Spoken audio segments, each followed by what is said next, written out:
এখন থেকে আপনার ফেসবুক আইডি কেউ স্ক্রিনশট নিতে পারবে না, বা ফেসবুক আইডির প্রোফাইলে যে ফটো পোস্ট করেন সেগুলো আর কেউ ডাউনলোড করতেও পারবে না বা স্ক্রিনশট নিতেও পারবেন না, আপনি যদি ফেসবুকের এই সেটিংসটি অন করে রাখেন। তো কি সেটিংস আমি দেখিয়ে দিচ্ছি, আপনারা ফোনের স্ক্রিনের দিকে লক্ষ্য রাখুন।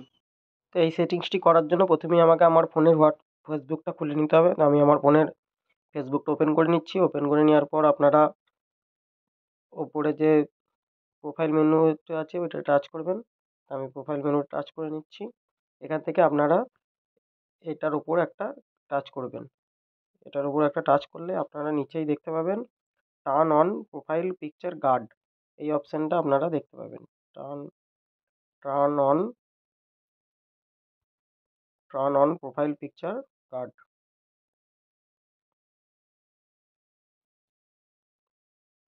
এই অপশানটাই আপনারা টাচ করে দেবেন। তারপর এটাকে নেক্সট করবেন এবং সেভ করে দেবেন। সেভ করে দেওয়া মাত্রই আপনাদের এখানে একটা আইকন চলে আসবে, দেখবেন। এটা আইকনটা চলে আসার পর এসে গেল মানে আপনার প্রোফাইল পিকচারটা গার্ড হয়ে গেল, অর্থাৎ আপনার ফোনে এরপর থেকে এই অ্যাকাউন্ট থেকে আর আপনার ফটো কেউ ডাউনলোডও করতে পারবে না বা স্ক্রিনশট নিতে পারবে না।